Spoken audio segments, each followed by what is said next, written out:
music no one can ever refuse it. Pulsating, vibrating, reggae, reggae, reggae. Very sky, rock, steady, mental, a quadrillion, a cool minute. Yeah, good morning, everyone. Good morning to the listeners and viewers of the Real Stuff podcast. Today is Friday, and it's Poetry Corner. And we have with us some great poets, Marlon Thompson and friends. And with us also is our co-host, Flavius. So take it away, Flavius. Okay, good morning and welcome to the Real Stuff podcast. Marlon, since you are the man of the hour, along with your friends, could you tell us a little bit about yourself and introduce your friends, and then we can get going. All right, thank you. Good morning, everyone. It is good to be on the Real Stuff podcast with us. Well, my name is Marlon Thompson, poet, youth, inspirational speaker, a youth ambassador for youth empowerment. Basically been writing poetry for the longest while. I'm self-published. I'm a self-published author of the book Words from Mama's Son, a book of poetry and prose. And I'm also a contributing author to the Nomadics Poets College and School Tour anthology that was published in 2023. I'm also currently working on a publication which is called Pain, Passion, and Fireflies. It's an anthology of poems. So today, my friends, we have with us Susanna Campbell, we have Anita, Roxanne, and we have Jennifer. Jennifer is actually in Germany at this time, and I'm going to have each of them just to introduce themselves a little bit. So, Susanna. Thank you for having me. I'm not sure what's happening. I don't know if you can see me. My name is Susanna Campbell Blagrove. I use Susanna Blagrove as my author and performer name.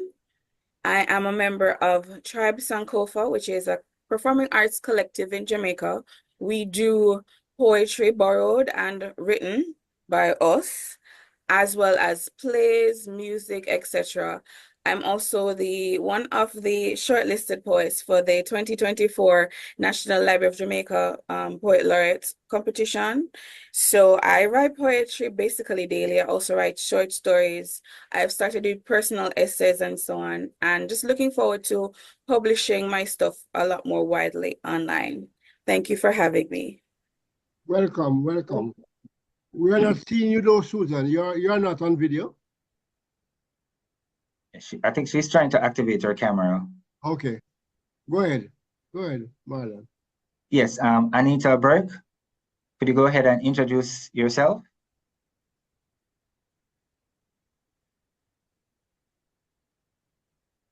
Hi, good morning, everyone. You see me? Yes. Yes. All right. Hi, my name is Anita Burke. Well, popularly known by my friends and my community as Roxanne. I am Marlon's friend. I'm from the Trenchtown community. And my love for poetry has begun at the age of 12. And from there and then I fell in love with poetry. In my spare time, I write poems. I can write poems all day. So I felt like this gift of mine that, comes from God. I write, to my love of it. And my love for poems, it's like a therapy to me. So I just continue it. And I was encouraged by my dear friend Marlon to be a part of this podcast, in which I'm very grateful to be a part of. So thank you. Yeah, thank you, Anita. Welcome, Anita. So Anita is a young poet. So the Real Stuff podcast, this is her first platform.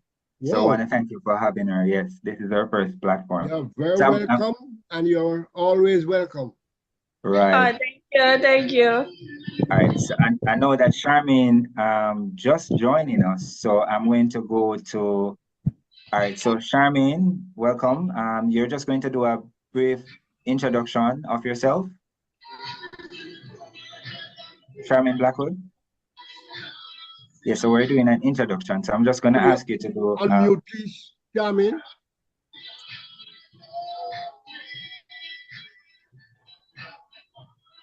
I think Charmaine is quiet. Oh, yes, she's here now. Yes. Their music playing in the background somewhere. Oh, it's mine. It's mine. I'm sorry. Let me get off. It's it.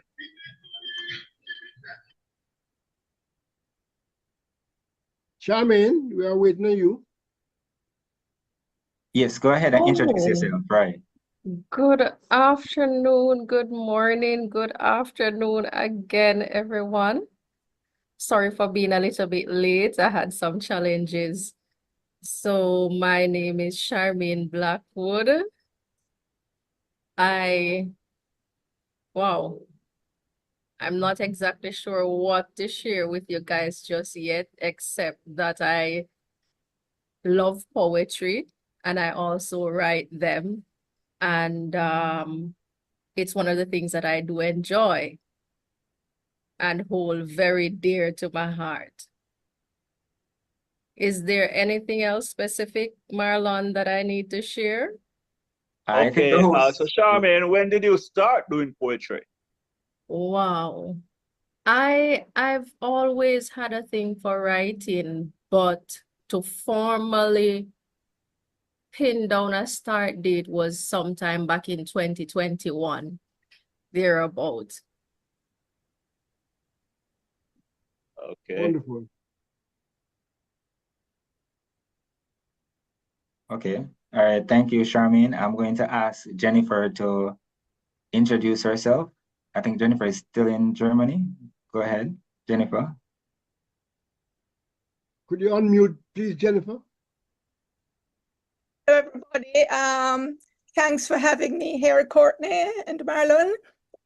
I'm a Jamaican residing in Germany for over 44 years. Wow. My love for Jamaica is great. So I am in Jamaica like every 2-3 years. And in fact, I was there for 1 year from the end of May 2023 until the middle of June 2024. Taking in the sun, the beach, the food, the Jamaican nightlife and everything. I used to work as a bilingual management assistant until my retirement in 2019. Poetry has always been my passion. I have presented my poems in America, in Canada, and in various German cities. And I also self-published a book of poetry many years ago, which is available on Amazon. It's titled Romantically Erotic, Deadly Spiritual Society. It's divided into 4 parts. The first part deals with romance and friendship. The second part, spirituality and death. The third part has a few erotic poems. And then the last part deals with societal issues. However, I'll let you hear some of them later. Wonderful. Thank Okay. you. Well, I now now the hand over to the introductions. host. Yes, now the introductions I've gone through. So, you No, know, we haven't finished yet, Courtney. who else do we have right there? I see a Michael Anthony. Maybe somebody who got invited. I'm not sure. Yes, invited Michael. Just to listen. Oh, you invited Oh. Michael. Listen. Yes. So, Michael, are you a poet? Hello, everyone. Again, my name is Michael Anthony Ingram. I bring you greetings from Washington, D.C. I host the poetry podcast, Quintessential Listening, Poetry Online Radio, and YouTube. And yes, I am a poet. So Okay, I'm glad to be wonderful. here and support my friend Jennifer. Thank you. Wonderful, wonderful. So who we haven't heard from? Who is that? Who is iPhone?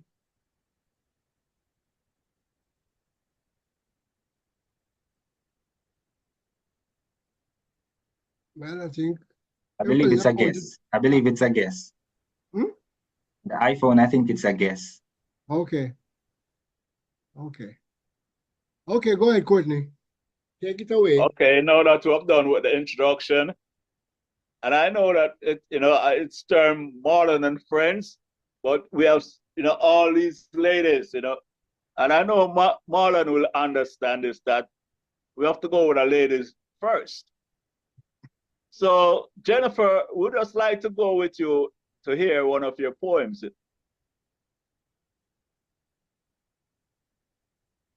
Jennifer, are you hearing me?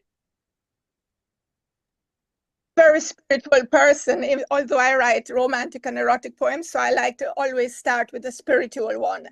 So this one is titled Redemption, of my newer poems. Behind me lay traumatic memories, conjuring tears, so my mind revisits their engulfing, scary darkness.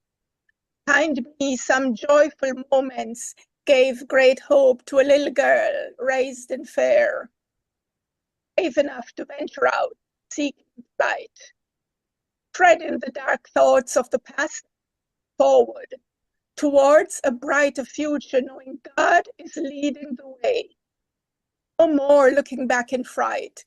I have arrived in his light. Thank you. Wow. Beautiful. What can I say? Well, as a lady who is so talented, or multi-talented, writing all these different genre of poems. And I love that. I love the whole idea of writing about spirituality, because I think, it's something that is being overlooked in poetry. So thank you very much, Jennifer. So Susanna, Susanna. Yes, hi. So I will start with, this is the book that my collective and I, my poetry You can collective hold it up and a I, little higher. Yeah. Okay. we self-published together in, I think, 2022. So I'm going to read for my first one, I'm going to read one from here. It's called Blue. I never learned to swim after Miss Parker-Niece pushed me into that swimming pool at Crystal Spring. 6-year-old arms flapping in blue water, drinking it, breathing it, coming up in between for real air. Was countless minutes before Sylvester grandson jumped in and saved me, half dead and gagging.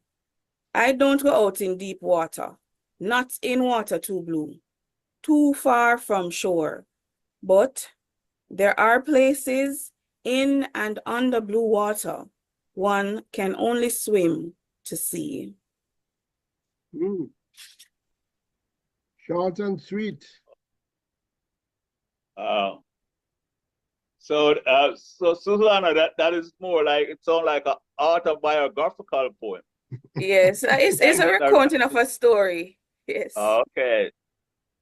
All right. Okay. It's just a recounting of a story. Okay. So Charmaine, like to hear from you.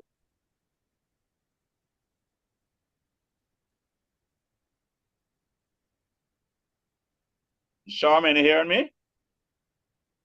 Yes, I'm hearing you now. Okay. Go ahead. All right. So I will be sharing one entitled A Lily's Tale. And this one, it kind of takes you on a journey of resilience and perseverance through the metaphor of a lily. And so let me just start with that. A lily's tale. Despite the gloom, still the lily blooms. Despite the fight, it reaches the light. Despite the darkness beneath its surface, still its root begins to shoot. Despite the water being murky or even sometimes dirty, still it persists and never resists. Despite the challenges ahead, even for the things it dreads, slowly it grows for all it knows. Despite the gloom, the lily will bloom, and someday soon it will be over the moon. Wow. That's the end of Beautiful. that one. Oh, yes. So, okay, so Anita, aka Roxanne. Okay, all right. You guys hear me perfectly fine? Yeah, I mean, yeah. All right. So for this first one, it's a poem that kind of it's spiritual, part of it. And so it's sort of something like it. It's called The Door of Courage. Courage is the bravery of stepping out of my comfort zone. Letting go of the fear and self-doubt that I held inside, and fully walk into the path that God has placed me, that God has called me to be in. The door of courage is knocking at my heart, saying, "Let me in so I can help you." With love, faith, belief, and strength. But something is holding me back. That's what I have to make a decision to step forward with the expectations for greater things to come. Courage, I am calling for you to be my shield when I need it. The most, for God knows what's in my heart, my soul, my mind, body, and spirit to elevate. The first thought answer lays in my spirit. A leap of faith is opening the door of courage to see what is coming because I know that I am destined for greatness. And I also place the scripture in this as well. For in Jeremiah 29:11 says, "For I know the thoughts that I think towards you, said the Lord, thoughts of peace, not of evil, to give you a future day." So step through the door of hope. Wow, that was good. So Marlon,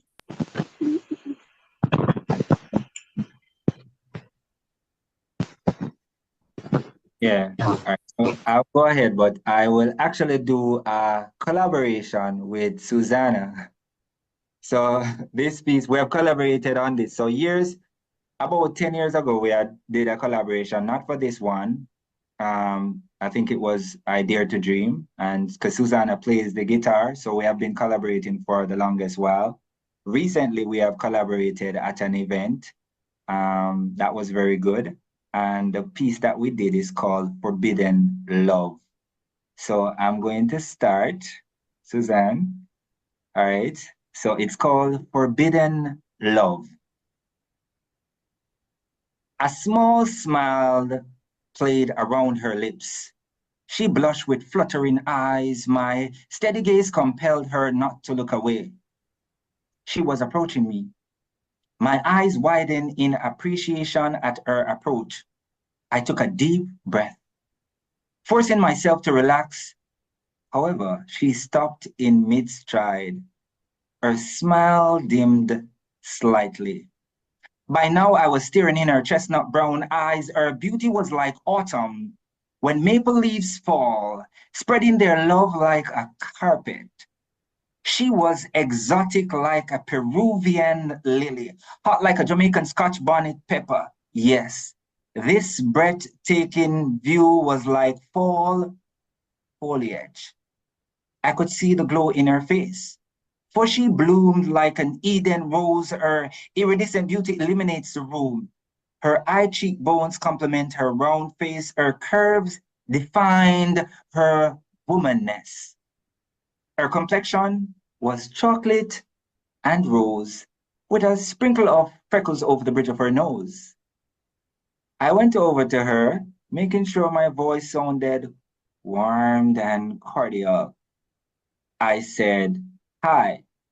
Before I could finish my sentences, she cut me off and responded with a cynical grin. Hi, I'm Carrie, Aunt Muriel's daughter. I'm your cousin. Shattered, shocked, stupefied. No, I remember her. She is my cousin. We can't be together. She can't be my wife. Was there mist over my eyes, the silly fantasies I have woven about her, about our togetherness, seem pathetic and ridiculous now? This love is forbidden. Thank you. Wow, man. You just have to send me those lyrics, you know what I mean? Hot like Scotch bonnet pepper. Oh, Yeah. No problem. Yeah. Wow. Love it. Love it. Thank you. Yeah. Man, that was so descriptive, man. oh I yes. mean, I've just seen the big picture. Right. And then the letdown. Wow. Oh, man. Yeah. Was a letdown. Yeah, but in Jamaica, the man is our saying it's a cousin and cousin make good soup. Soup. Yeah, yeah, yeah. I always hear that. Yeah. Okay. All fun and jokes aside, let's get back to Jennifer in No, Germany. Courtney, Yeah. is Michael going to read something for us? Okay. Well, Michael? sorry.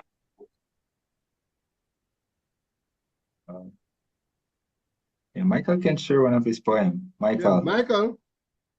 Okay, all right, all right, I'll share something. All right then, give me a second. What I'd like to share is a piece titled, I Can See the Tops of Trees. I can see the tops of trees, but I can't reach them. Lord knows I've tried to reach the tops of trees in my mind, in my life, in my time. Yet every time I scale the heights of the highest, I'll share it later. I'm getting a little lost in it. So come back to me, please. Please come back to me. Thank you. I need to find the words. I'm old. I need to find the words. Go I ahead, was Courtney. feeling that one, Michael. I was feeling that one. Yes, yes, Okay. I was. Yes, yes. Okay, I found one. I found one. Here we go. Here we go. Until that way. This is titled, It's a Crime to Feel So Blue. It's a crime to feel so blue. Although I like the hue of blue as a color of ink and a pen. A fountain pen to be exact, one that glides gracefully across the page with certainty and purpose. Yet today, there is no pen, just the color blue, and the blue stain alone doesn't glide so easily. There are jagged edges and crevices that hide years of despair. It's a crime to feel so blue. Although I like the hue of blue as a color of a suit, double-breasted, if you will, sleek, secure, strong, but I'm not wearing a suit today, just the color blue. And on me, the color blue doesn't look or feel as well. It hangs and it sags and it weighs me down like an elevator carrying a heavy, heavy load. It's a crime to feel so blue. Although I like the hue of blue in the summertime as a backdrop for the sky, then its resplendent color highlights the white puffs of cotton that speckle the horizon. Yet it's wintertime and the cerulean skies have gone, and what remains is just the color blue, now a melancholy shade that does nothing but reminds me of the severity of my discontent. It's a crime to feel so blue. If you're my judge, either convict me or set me free. All right, thank you. Wow. Yeah, while just talking about sadness, being melancholic and all of that, in that and depressed and doing it that, you know what I mean? Wow. No. Wow. That's very creative, man. Courtney, we have a new arrival. Yvette Bell.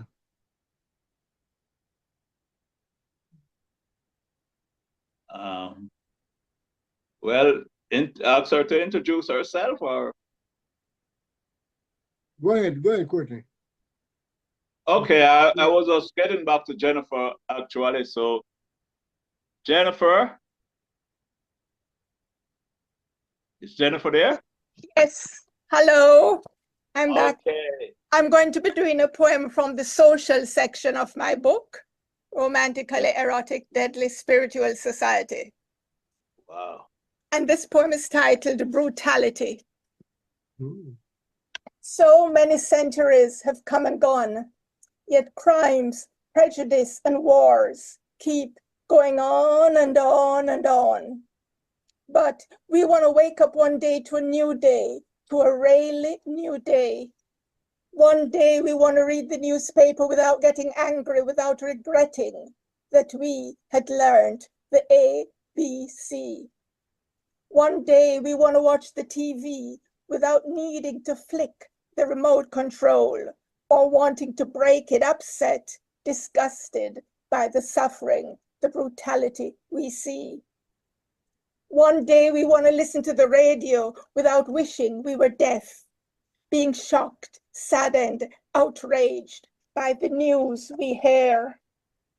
One day we want to look around us without being depressed, totally afraid of our fellow man, without wishing we were illiterate, blind, deaf, never born, or simply dead.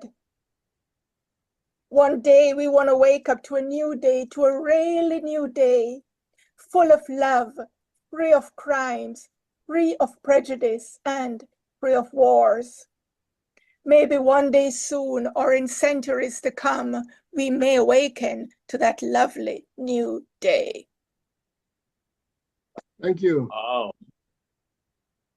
Well, we have to be as hopeful as you are. Yeah, but we're just living in a set of realities right now, where sometimes we make that seems improbable, but we still have to hope. I love that. Thank you. Thank you. Okay, let's just welcome in Yvette Bell and Stephen. Could you speak to us, Yvette? Tell us a little about yourself.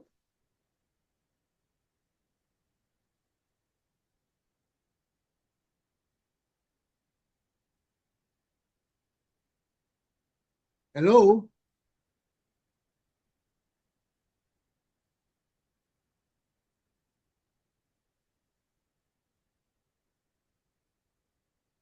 She's unmuted, but no.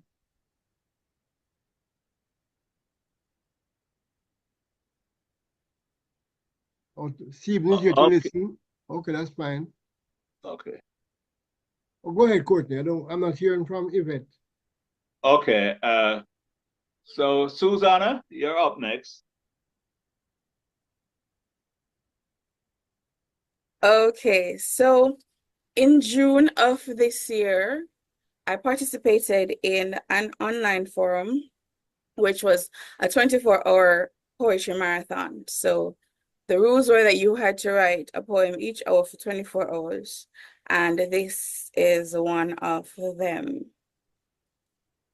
It's called Hodgepodge. Hurricanes that blow across the open sea blew you this way, blew away our history, blew away the tangible ancestry, left no names, no headstones, no famous city of flowing locks, reggae beats, and dinky mini, in pieced bones of anecdotal quarry, a guesswork, patchwork discovery. This house, made of mottled lignum vitae, bears me up, but it does not know me. I must weave and stamp out my own tapestry with forgotten limbs and solid shifted stories that plot a track to Moortown, clinging to Nanny, the Googled image, never the memory. This guesswork, patchwork repository. Without a compass, I am adrift at sea, fettered to your essence. Then beneath trees, summon those spirits you bequeathed, mighty men and wild women made weak, whose names my tongue never learned to speak, who live as shadows, an unlinked story, your guesswork patchwork, always finding me. Wow. Well, yeah, it's a very interesting title for, talking about so many cultural stuff. Yes. I like that cultural aspect of the poem. Thank You know, you. talking about Nana, talking about ancestors.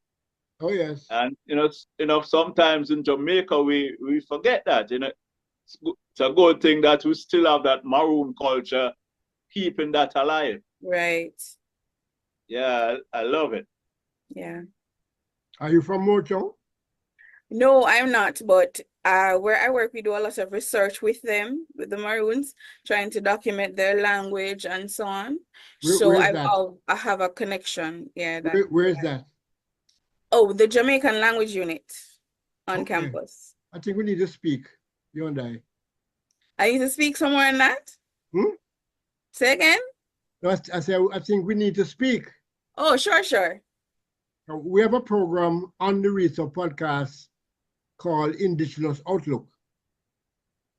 And we look at Okay. all indigenous people, not only in Jamaica, but around the Caribbean. Right. Nice. And I'm also involved with Charleston Maroons. Okay. I know they have a very lively community right now of Maroons, and not just Maroons, but Arawaks. So people who are from Arawak and descent. Yeah. Tainos, yes. Taino, yes. I'm involved with them too, yes. Beautiful. Okay, let's move on. Okay. Who's next? Charmaine, yeah. Yes. All right. So I'll be sharing this one that's entitled Crossroads. Most of the poems that I write are published with the Freedom Come Rain newspaper, which is a local newspaper coming out of the Tarrant Baptist Church Freedom Come Rain collaboration right there. So I'll be sharing this one, which was published on December 18, 2021, and it was also one of the first pieces that I actually decided to share. Crossroads. There's a place where worlds collide, where we are seeing though we try to hide, where love and hate cannot abide, nor faith and doubt sit side by side. A place where heaven meets with hell, where joy and sorrow cannot dwell, where truth and lies cannot exist, where peace and war just cannot mix, where hope and despair cannot walk, where good and evil do not talk, where life and death meet face to face, where hearts skip beats as they race, where time stands still, or we hope it will, where self-control must be exercised and goodness wears no disguise. For in this place, one must choose what to gain and what to lose, how to move and where to go. For in this place, there is no flow. There's no harvest there to reap, no precious items you cannot keep. As things appear, they disappear. And when you gather, they seem to scatter. This is the crossroad where life begins. Only if you trust in Him. Only He holds the master plan of when to move and when to stand. Thank you. Oh, yes, I see that you're really talking much about your Christianity. So are you a Christian? I am. Okay. Well, we just have to trust in him.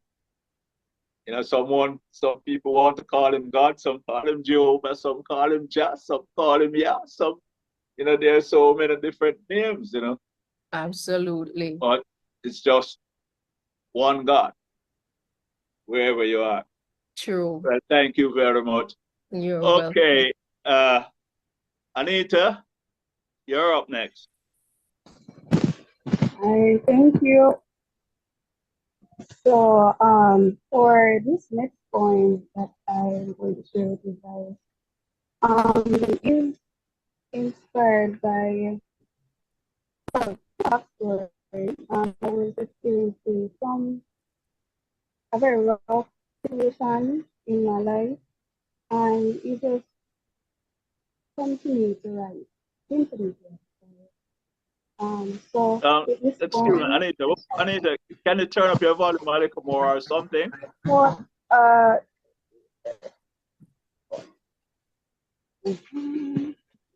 you hear me now? Yeah, I'm hearing you now, yeah. All right. So for this poem that I'm about to share, came from a situation that I went through, which was tough. So it is really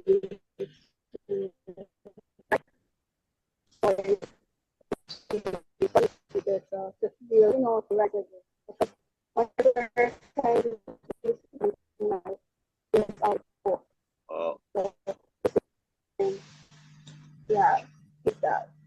Inspired me to write. So the point is, I will write. Anita, Yes. could you get our video and see if we can hear you better?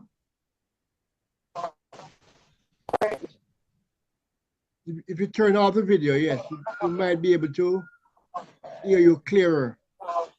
Hear me now? Yeah, better, much better. Yeah. Much better. All right, cool. Thank you. All right, so the poem is, I will rise.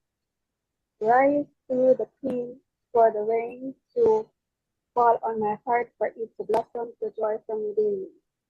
I will rise through the obstacles of life that throws at me, and for this builds me to make me who I am, to rise again. I will rise through the guilt and shame, the heartbreak that left with tears of pain in my eyes. I will rise with the start of a new sunrise that makes the pain go away, for my heart to feel happy again, with the fresh air that blows on my face as I look to the sun and it smiles at me. I will rise through it all for me to stand tall, become stronger, wiser, but I will rise.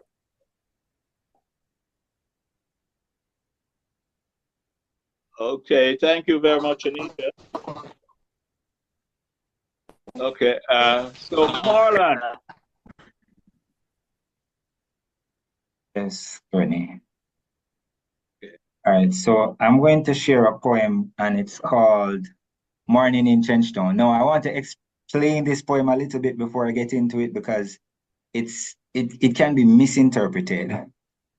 So I grew up in Trenchtown, but what happened is that there is also a lighter and a brighter side. So the imagery from this poem is actually the lighter and the brighter side. You know, they always said good can come out of bad, but for me, there was a lighter and a brighter side. So even though it was Trenchtown and there was a lot of shooting and killing and so on, their flowers still bloom there. You know, children still laugh. We also had Aki Tree. There were concrete houses. You know, there was things that was happening which brings joy.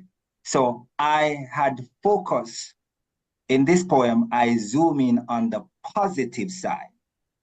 So this poem wasn't hiding any imagery or any metaphor to say it is something bad. It's just a good poem as it relates to, I'm looking at the positive experience while living there.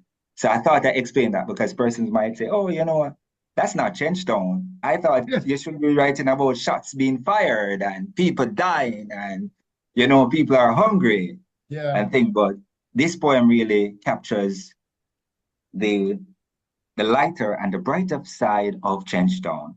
Morning in Trenchtown. It was the breaking of dawn. The morning was quaintly quiet, but suddenly I heard sweet melody coming from afar. Hummingbirds were singing. I could see them gathering on the coral bells nearby. Their iridescent beauty was fascinating. You could see droplets of dew gently dancing on leaves. And I say, those things happen in Trenchtown too. The pungent smell of mangoes perfumed the air. Two barefoot boys ran hysterically from one of the houses on the street, one in twice torn and patched shorts and the other in cut-off foot khaki pants, laughing unapologetically as they raced towards a nearby ackee tree. I could hear a barking mongrel dog and a crowing rooster heralding the new day. Sounds of nature muted the silence. Yes, there were quiet times in Trenchtown too. The brilliant summer sun gracefully emerged from the east as if it were peeking at the events of the morning. Life began to awaken from every nook and cranny. Sounds of a crying baby. A lady pushing her handcart shouted out, $50 bar soap and bleach. She picked up a stone, for she was being attacked by the mischievous mongrel dog. She threw the stone at him and said, every man in me and you. He dashed so fast, she laughed as he skittered away. A pot cover falls with a loud clatter. The deafening sounds plays havoc on my eardrums. Pigeons from the outskirts of the morning flutter out in ranks over the concrete houses as if putting on an air show. My neighbor's radio comes on, loud and clear. She didn't adjust the volume. Bob Marley's voice from the radio now flows in the crisp morning breeze. Morning has broken in Trenchtown. Thank you. I love it. I love it. Yeah, man. Wonderful. Thank you. Thank you. Thank you. What can we say, you know, because, you know, I love it because, you know, of the imagery, you know, that people have of Trenchtown. And as I said, you know, people don't realize that these natural things happen also in Trenchtown. And it's a great piece. I love it. Oh, yeah. Wonderful. Okay, Jennifer, you're up. Oh, and okay, this is one of my other new poems, dedicated to women. I did brave woman, poverty-stricken women of yesteryears, toiling in the fields, toiling in the homes, babies growing in their bellies, still toiling till time of deliverance.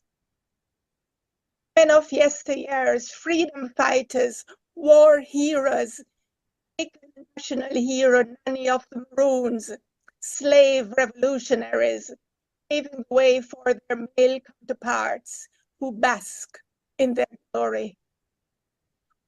Yesterday, unrecognized book authors, painters, composers, X-ray inventor, nursing pioneers, flight pioneers, geniuses sending mails safely to outer space, returning their spaceship safely back to Earth, all due to a brainy Black woman's grace.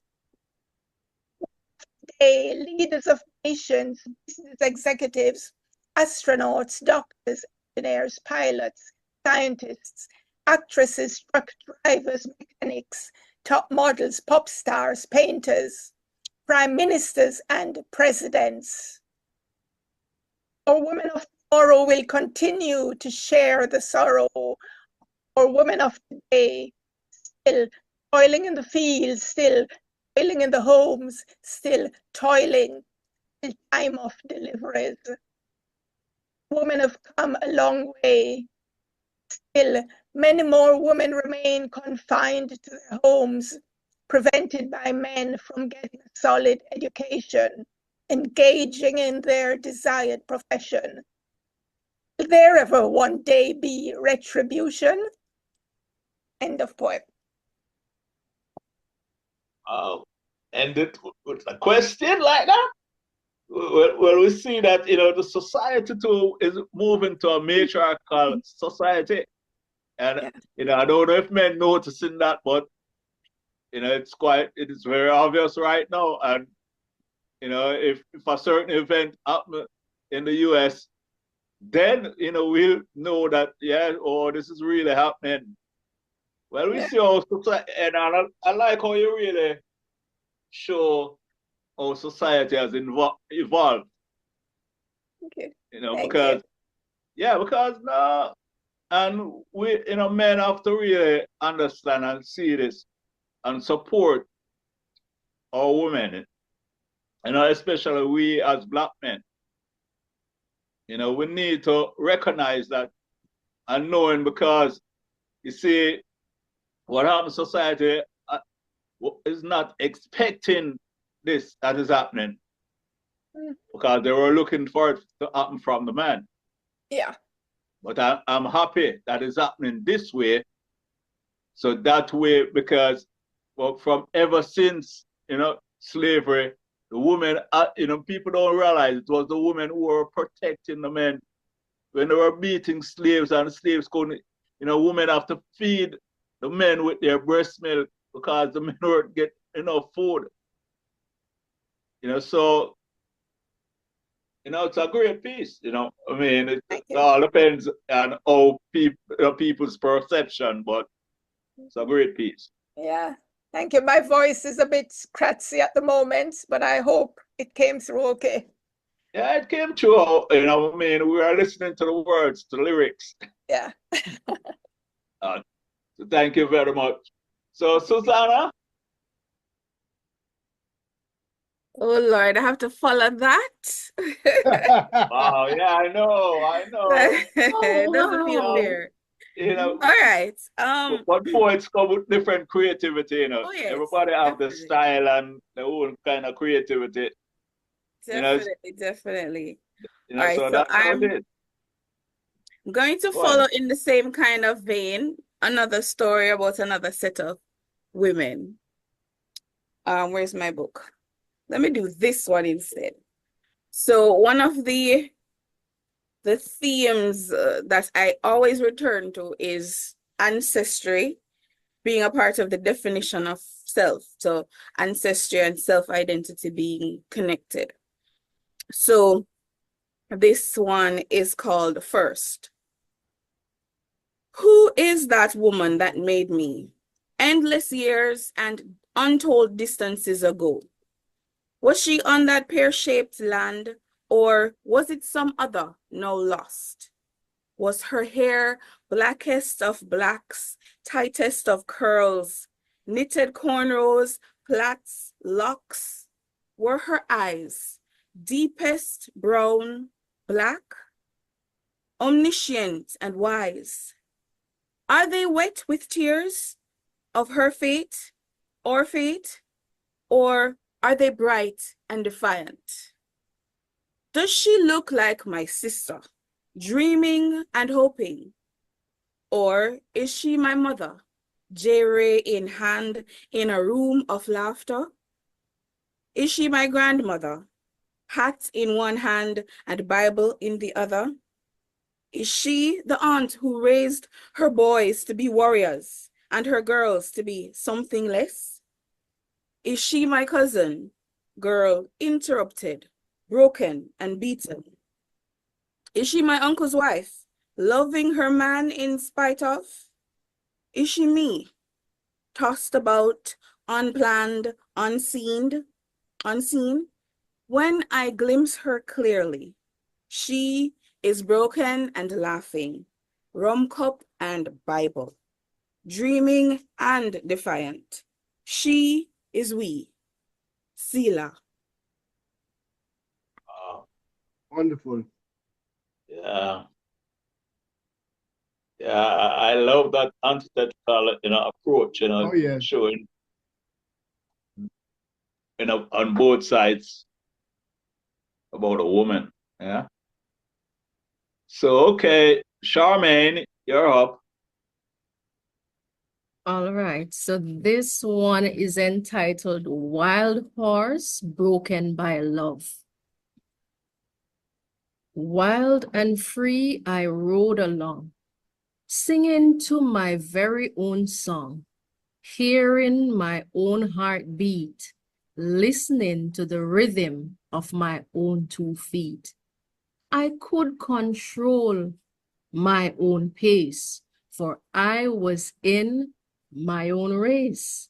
I could feel the wind as it swiftly flew along.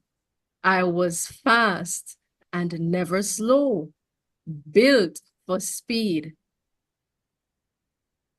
I was aglow. You could tell that my master had built me well. Then one day as I took a stroll, events took a different toll. I was captured by another and had to learn to fly together. My freedom was no longer there, as I soon had to learn to share. Each time I tried to ride along, I could not sing my very own song. I could no longer hear my own heartbeat, nor listen to the rhythm of my own 2 feet. I could not control my own pace, for I was in a different race. I could not seem to understand just why I had to learn a different song, or why I had to dance with someone else. Still, as the days flew, my patience grew, for there was nothing I could do but allow myself to learn. Though deep inside my spirit yearned to be free and running wild, like a playful, happy child. Then one day I realized it was to my own sweet surprise. I was starting to enjoy the ride, singing too another song, hearing another heartbeat, listening to the rhythm of his God-led feet, running as he set the pace, both of us in our very own race. Then one day I saw a chance. I took it at first glance to see if I could run away or even if I could go astray. And as I started to ride along, singing too my old song, hearing my own heartbeat, listening to the rhythm of my own 2 feet, running at my own pace, thinking it was swell, for I was in my own race. I felt the wind like I used to, but I could no longer do as I choose to. I slowly came to a stop, as on my knees I wearily dropped. I tried to run, but I could not. Somehow I seemed to have forgot. Then somewhere deep within my heart, I could hear the song I had learned slowly start. And very soon I was remembering a love so warm, a tender thing, one I could no longer forget. From the stranger I had met, in my heart I didn't want to leave the only one to whom I could cleave. For somehow I had come to know by the care that he would show, that he was different from the rest, and maybe even the best. I had seen others come and go, but he was different. Now I know. For with love, he had broken me. I no longer wanted to run free as I got up and turned around to head back to the home I had found. He was no longer there in sight, for he too had taken flight. Now I sit alone and wonder, will he return or will it be another that just wanted to be free like the way I used to be? Sometimes I hope and pray that one day he'll come back to stay, for this is where I had found a home, a place where I was not alone. For there I had learned to ride along, singing too another song, hearing another heartbeat, listening to the rhythm of his God-led feet, running at his own pace, for we were in our very own race. Thank you. Thank you. Wonderful. I love that twist and writing about Ruth. I thought every single bit of it. Wow. Oh, I just love that twist on, how you write about relationship. yes, yes. Yeah. And I think that would be, you sound like a counselor doing that poem too, Yes. like you were counseling someone. Oh my goodness. Wow. I'm feeling like she's in a moment by herself and trying to find herself. I can barely hear Anita. You hear me? You hear me now? Yes, a little. Let me try because I'm having a little glitch. I'm sorry. Wow. Very good. Yeah, I like my own page. I just like the play on the Yes. word. I love it too. Right, right. Thank you. Thank you. Good job, good job. Okay. So, Anita, Yeah. are I you want ready? to check if you guys hear me now. You hear me fine? Yeah, I'm hearing it. Yeah. All right. Give me one sec. It's also about love, but not storytelling. Has um is Charmaine. Huh?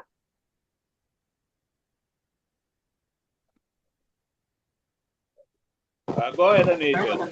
All right. So this poem is inspired by Buju Banton. I wanna be loved. I don't know if you know guys. You hear me? Yeah, we're hearing you. Go ahead. All right. So this poem is called "I Wanna Be Loved." I wanna be loved, to be held by someone, to have and to hold, to feel the connection within the depths of my soul. A true, healthy, unconditional love is what I'm craving for. But it's only a matter of time for me to experience that type of love. So it's only for me to wait patiently for it. God knows my heart was spoken was let me repeat that. God knows my heart. God knows that my heart is broken so many times. And now it takes a lot of work for it to be healed. So I am on this journey alone. Wanna be loved by not just any person, but the right person who is destined, who is designed specifically for me. Knowing that I am deserving for this type of love that is just for me. I want to be loved, but I too have to give myself that unconditional love in order to attract the love that I deserve. Comes my way, that I desire comes my way, that is here to stay, that is here to stay, to be stay with me and forever and ever. So here is the love because I want to be loved. That's it. Okay. Oh, yeah, wonderful. We like that. Because love is always, what I mean, love should be, is, what I mean, is the greatest thing that a man can think about. So, love is always acceptable. Okay, Michael, is Michael still here? Yes, I'm still here. I'm enjoying myself. You still want to do something? I'll try another one. I'll go back to the first one that I started with. I can see the tops of trees. Okay, go ahead. All right, along for the old days. This was written 24 years ago. And back during those days, I could remember my work off the top of my head, but those days are long gone. But it's all right. This is, I can see the tops of trees. I can see the tops of trees, but I can't reach them. Lord knows I've tried to reach the tops of trees in my mind, in my life, in my time. Yet every time I scale the heights of an old oak tree in order to reach the limbs of the highest branch and touch the greenest leaf, reality gently but assuredly pushes me back down to the ground. And there I'm again looking up at the tops of trees in my mind, in my life, in my time. I can see the peaks of mountains, but I can't reach them. Lord knows I tried to reach the peaks of mountains in my mind, in my life, in my time. Yet every time I climb the cliffs of the craggiest mountain to taste the pureness of untainted snow, reality gently but confidently pushes me back down to the ground. And there I'm again looking up at the peaks of mountains in my mind, in my life, in my time.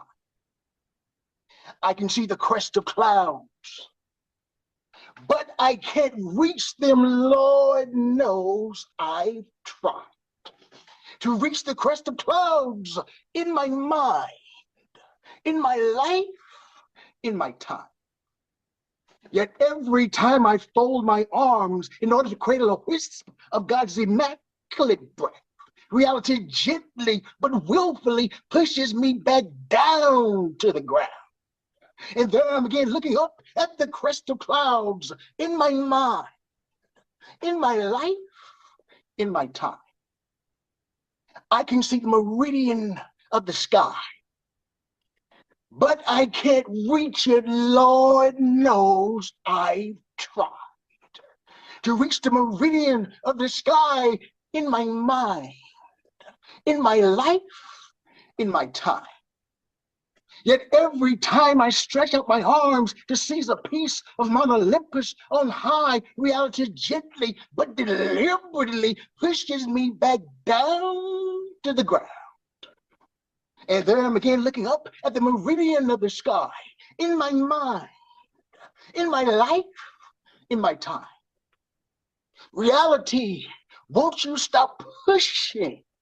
And please, let me dream. Let me reach, let me love, just let me be. Thank you. Wow.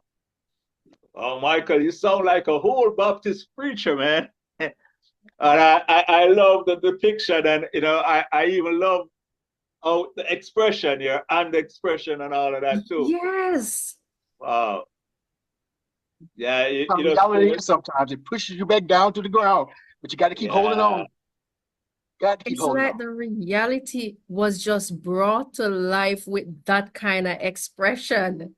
You can feel it as you're hearing it. Wow, awesome. Myself, I'm so glad to be here. Thank you, Jennifer. Thank you so much for the invitation. Wonderful program. And I love the Yeah. repetition. It really puts it in It your mind. drives it You kind of home, stay yes. there with him. Wow. Now, if I did that then, think what I did 24 years ago when I didn't need my notes. I was like James Brown 24 years ago. All right. But thank you. Thank you. I you was very much. reciting as you go along. I catch one of the praise that was kind of like, yeah, I was in it. I was in it. So, Marlon, back to you. And just to let you know, we'll just have one more round of poetry and we'll close out. Okay. So, Marlon, go ahead. Right. So I'm going to do Give Me Words. I actually like this poem. I feel it. I was entering a competition and I was looking for inspiration and this poem came about. But I've been protecting this poem. It will be in my book, Pain, Passion, and Fireflies, an anthology of poems. So it is called Give Me Words. Give me words so I can articulate my expression, comprehend language, write stories, document documentaries. Confer on me words so I can sound like a philosopher, Socrates, Kwame Nkrumah, Achille Mbembe, astute like a scholar, Garvey, W.E. Du Bois, Martin Luther. Give me words so my linguistics can become sharp like razor, words so I can evolve into a student of literature. Augment my rhetorical wits and optimize my oratorical gifts. Give me words so I can be a poet with bars. Words like salubrious, so I can be health conscious. Let my inimical critics be silent when I speak, because with words like prodigiously, I teach. Words so my metaphors can dance with my allegory. Let my alliteration play piano perfectly. Expand my vocabulary. Challenge my mind with a literary feast. A tapestry of creative expression, a connoisseur of words, bestowed on me lexicon, so I can eloquently express my poetic obsession. Oblige me with verbiage profound for an opulent thrill.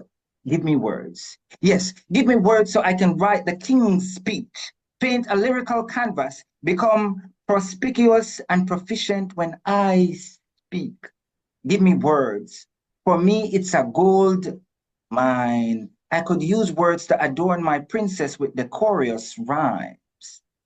Yes, give me words that I can preach and enlighten each.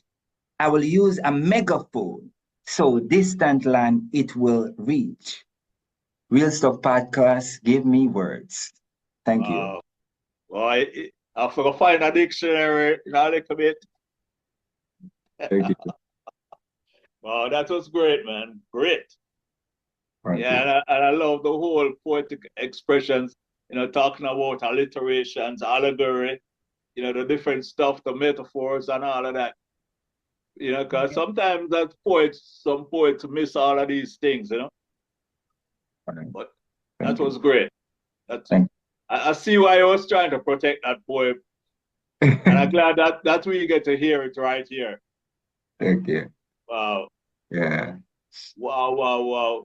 So, folks, last round, and Jennifer, back to you, because we have a time constraint thing going. So, Okay, I'm going to do another poem from my book, and you've already got something from the spiritual section and the social section. So I'm going to go to the romantic section. Romantic, erotic. Okay. No. Do you want erotic or do you want romantic? I think I'll go with erotic. With erotic? Okay, if you can handle it, then let me look for it then. Okay, this poem was actually inspired by 3 photographs. I worked at a publishing company, a magazine publishing company, and they usually put on art exhibitions. And one day, someone from the PR department came to me and said, Jennifer, we hear you do romantic and erotic poems, and we're gonna have our first erotic exhibition in our gallery. So we would like you to do some erotic poems. So I said to him, okay, I wouldn't want to lose my job by going too far.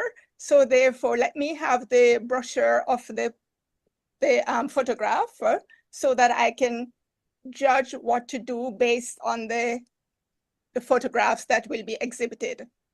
And when I looked through her dossier, I saw there were three photographs that immediately made a click in my brain, and right at my desk, I started writing this poem. It was originally written in German, so I had to translate it in English.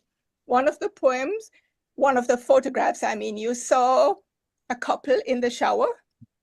The man was sort of with the palm of his hand open like this, was soaping the back of the woman and her buttocks. Another one, the lady was lying in her bed, just in her undies, and the man was bending over her and using his teeth to pull up her clothes. The other one was in the shower again, and the nipple of the woman was between his fingers. So it was like so that conjured up like a scissors for me. I mean, somebody else would think of something else. And these three photographs are in this poem, and I titled the poem The Shower, and it's in the erotic section. Okay, go ahead. Excitedly horny, your teeth tug at my underwear. Now I am naked. You lift me up, carry me into the shower. Cold water squirts onto my skin. Goosebumps make me shiver in my nakedness before your eyes. Your soap-sudded fingers glide everywhere, from my head to my toe tips, stroking, caressing. 5 eager tingling fingers massage gently my round buttocks, while 2 like scissors grip my nipples, pinch, squeeze, hold them tight. Your blood propels the heat down to your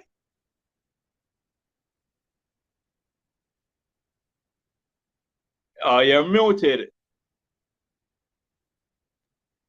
You're muted. propels the heat down to my fingertips. I feel the fire, I melt. Your mouth remains silent, closed, but your bedroom eyes devour me, feasting. Your hot fingers speak for you. Coming in, shower with me. Wow. Yeah, what can I say? Well, you make it clear, ask if you can handle it. What? Well, can. It's just that, they say that variety is the spice of life. So, we need that little variety. So, so thank you very much. Wow.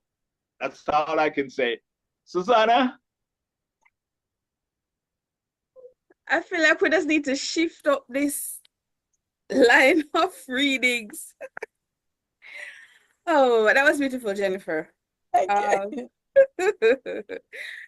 So my final poem is called Hands.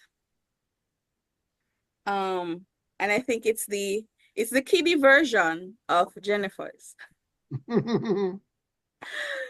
Scribbled words in his best calligraphy. On notebook paper, creased and bent tiny.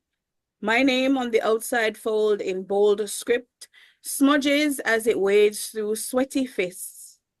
Each slack-mouthed envoy looks to the sender as if to say, "You wrote this for her?" I'd get smiles and looks, but no public show of his affection his friends could not know.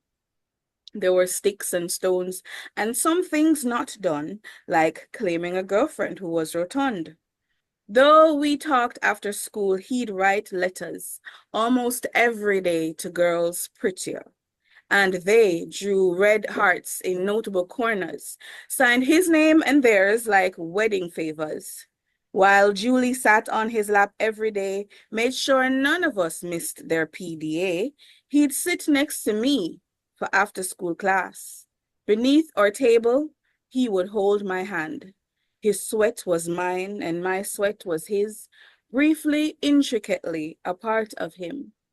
And she never saw his mischievous eye darken as he begged me to kiss him goodbye, or widen in shock to feel my soft lips, a puckered caress on his dimpled cheek. He reached for my hand, near fell down the stairs, and our laughter rose, balloons in the air, deflating into pulsing silence, natural like the smiles on our faces.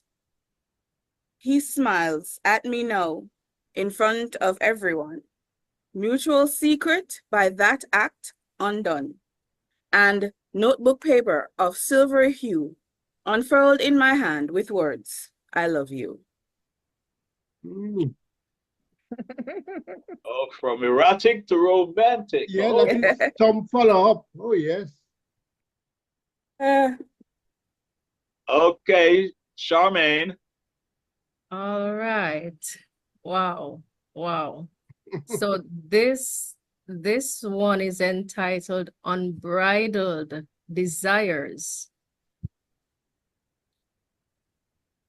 Shall thy souls be slaves to its desire, submitting to its physical nature, burning rapidly like wildfire, destroying its spiritual feature? For a moment, it is satisfied in whatever lies before, all too soon sensitized, and starts yearning for more. Unbridled, it becomes unashamed of its fleeting and indulgence, no regard for what is tamed, or its ultimate consequence. Overshadowing of the spirit, tempering its control, silencing the whispers of him, suppressing his role. But oh, that we would heed the call, turn around and walk away, fleeing before the assured fall, the cost of being led astray. Thank you. Oh, Mm. oh wow. Closing very powerful. Yeah. So, Anita,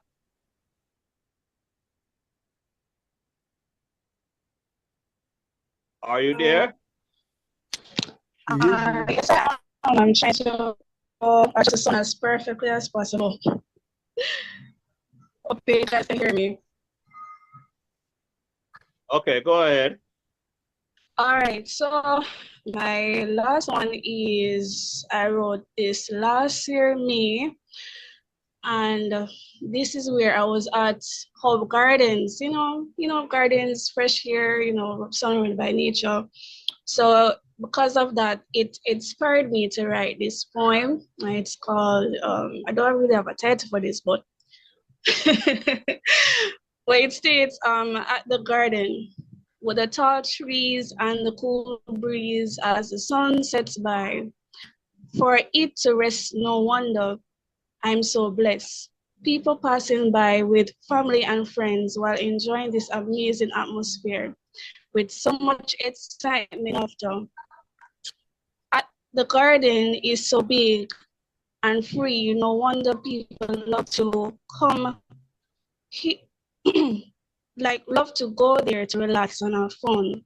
The beautiful Blue Mountain is distance away from the garden. The open clouds is shedding at the garden to bear on the green grasses and the tall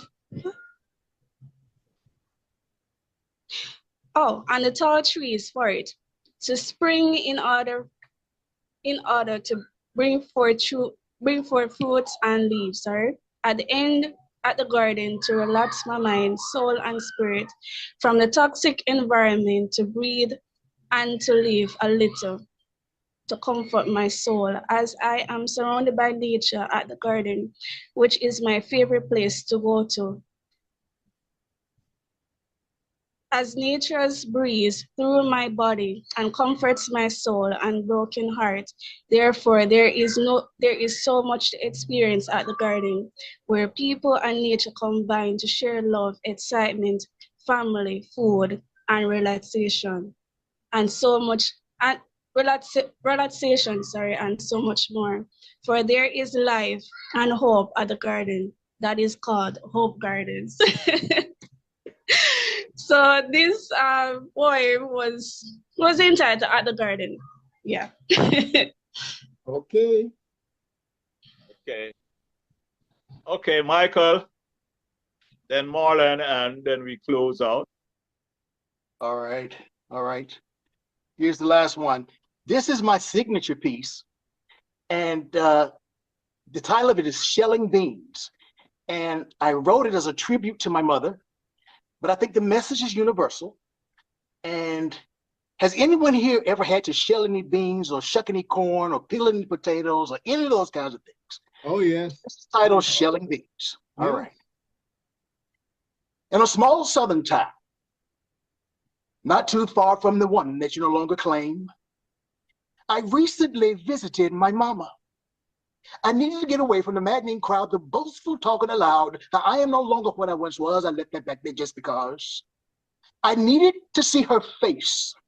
Behold, the originator of a race. I need to let my mama know that her son was truly on the go. You see, in the grand scheme of life, mine was clearly without strife.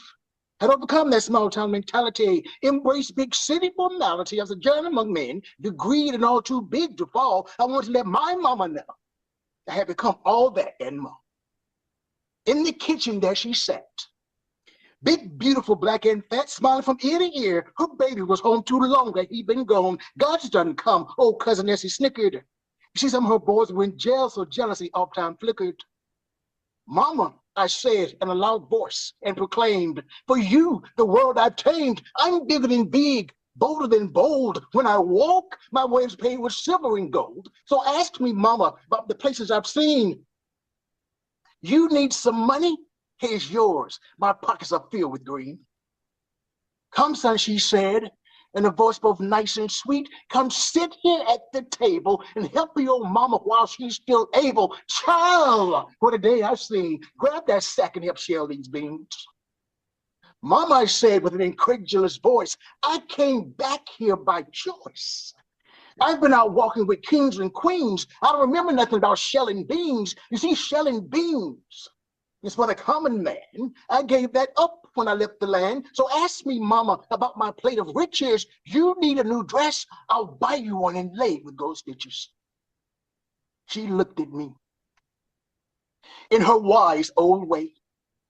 Although I did not know exactly what she would say, I knew that it would contain the wisdom of the ages. You see, she had lived a good life. Therefore, her life book was full of pages. She said, son, don't you ever forget, no matter how big you get, that life's about more than being able to walk with kings and queens. Life's about remembering how to do the common simple things like shelling beans. You see, shelling beans is a time-honored task.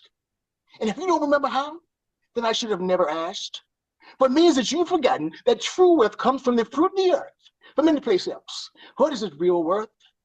So, my son, tell me your story. Is it only of the riches and the glory, or is it also about remembering how to do the common and simple things like shelling beans in addition to all that you've seen? Mom, I said, in her cheapest voice, that trembled, but not by choice. I do remember. So I grabbed that stack and helped shell those beans. And we shelled what went on like hours, it seemed. But on that day, I did not mind shelling beans because I shelled them at the feet of a queen. Thank you. Wow. Wow. Wow, yeah. I love that ending. Powerful. Powerful. Awesome. Thank you. Thank you. Yes, and that sounds like a real personal experience, eh? Oh, yes. Oh, yes. Yeah, she died 2 years ago, so that always takes something out of me at the end. So thank you. I appreciate that. Love the dramatization. Love the dramatization, Michael. You Yes. got into character. You were in character. I was like, Oh, yeah. yeah. A mama. All right. Wow. So Marlon, you're up. This one is very, considering the time I choose a shorter poem, this one is short. So this one was published with the Nomadic Poet, Jamaica's Poets. So this was okay, so it's not showing so properly, but so this was a publication for non-profit because the poetry school tour, we tend to go into the schools every year. I think this October they're going into the schools to share poetry and so on. So this was one of the publications. Malachi's group, Malachi Smith, yeah. Right, and there is a publication that is pending now. Yes, so I'm reading this one from this publication. So this is the first publication from the Nomadic School Tour. Jamdong slang. In Jamdong, our language is unique, where words have meanings that might seem oblique. Hear this. Dogs them refers to friends who are loyal and true. They'll stand by your side no matter what you go through. And when they ask up, they're not referring to the sky. They're asking how you're doing and hoping you're getting by. And if they say the food bad, no, it doesn't mean that it's spoiled. It means the food is delicious and the taste makes you go wild. And if them say, me nah laugh, it doesn't mean they're not amused. They're just trying to be cool and not to come off as confused.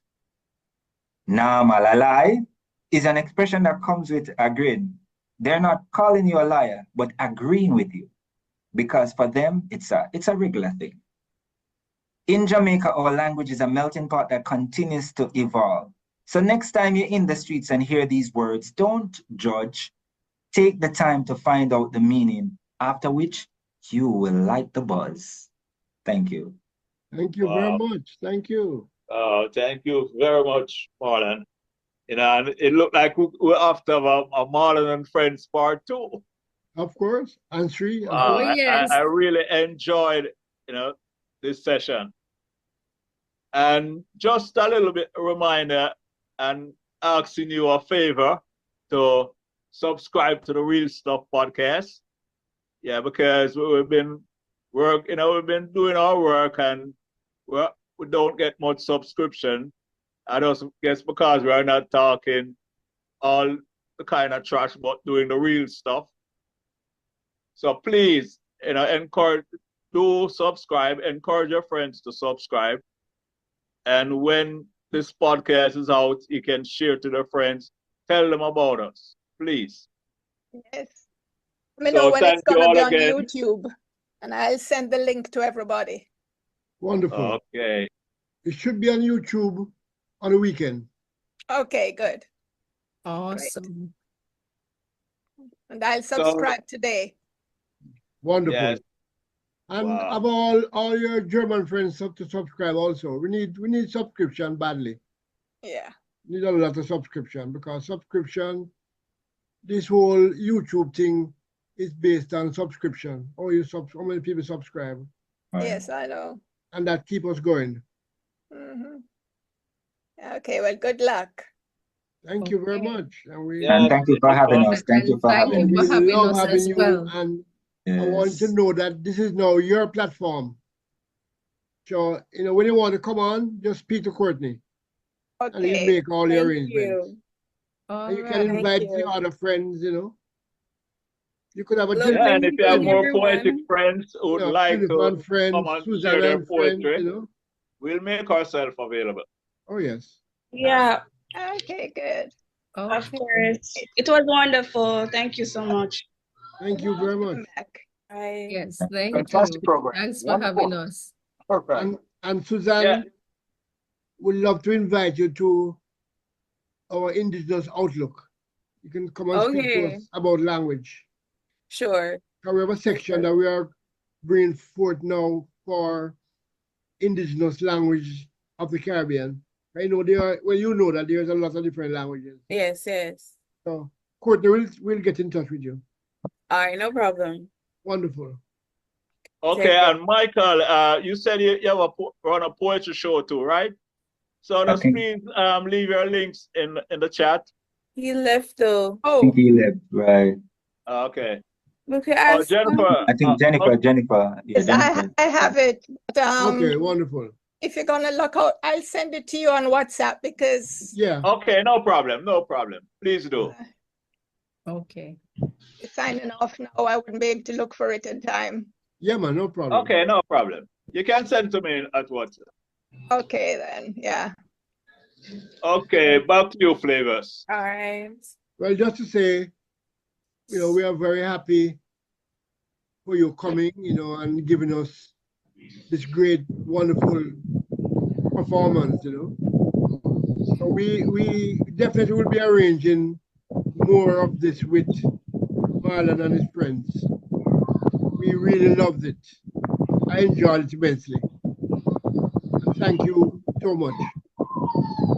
Thank you for having us again. Thanks to everyone. And I'm proud of Anita because she's one of the youngest poet, and she was, I was impressed with, the confidence. And I want to thank the Real Cup podcast for giving her this platform to, to grow.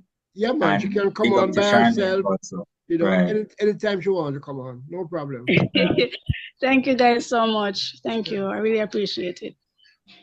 Yeah. And Jennifer, for making the time. You're all the way in Germany. Yes, that's okay. My pleasure. My pleasure. A different time zone from us. Yeah, and wow, Jennifer, maybe we have to set up an invite for a solo show. Yeah. Yes. Yeah, to explore all of these different genres, Yeah, okay. Also for Susan. I'm open to it. Yeah, I love the organization that Jennifer has in terms of the different genre. Oh, yes. Yeah, most definitely. I enjoyed it. Charmaine, Susanna, oh my God. I have to give it up to you. Marlon, you know it already. That was good. Thank you. Well, Marlon, special thanks to you for, setting up this arrangement. Well, I mean, I like, I just like this and love this about you too, that you come in, it was your show for you as a solo, and you brought in your friends, and I'm so thankful that you did. Yeah, wonderful. Yes. I'm glad that they came on board too. Oh, yes. Yes, Marlon, and thank you so much for the invite. I know we have had many conversations, but to actually be a part of a show, this is like the first opportunity. So I am really grateful for that. Yes, I am grateful too. We have many more to come to. Oh, yes. Here. Okay. So Puerto Rico is very big with us, very, very big. So we are putting a lot of work into it, and it's not something that will disappear anytime soon. Right. This is here for the long haul. Some links to the chat, and one of them is the one with Michael. Okay. All right. Good. So bye for now from the Real Stuff podcast, and we'll see you at a later date. We'll make arrangements with Marlon and see what's happening, okay? All right. Take care, everyone. Thank you, Courtney. Thank you, Flavius. Take care, everyone. Yes. All right. Take care, everyone. All right. Okay.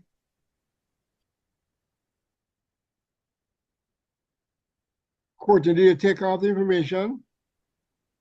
No, so it's not gonna be in the chat permanently. I'm not sure. No, because it just comes on and goes off, so. I'll send it again as WhatsApp. Yeah, send it WhatsApp. Okay. Yeah. Okay, Yeah, then. please. Bye. Thank you. Welcome. Thank you. But so Flavors, catch up with it later though. Yeah, man. You lead us so full.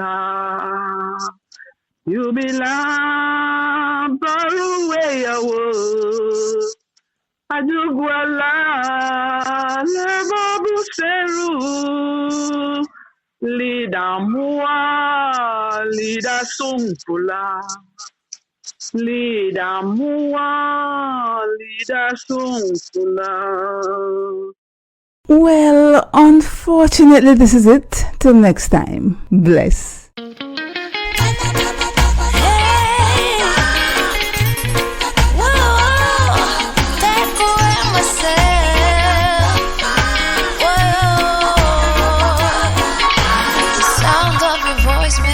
weak. All you gotta do is just speak. One word is enough, and I'm no longer so rough. I forget what I was trying to say.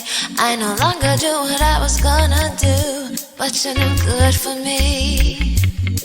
That's why me know say me I fi go flee. Me I fi take away me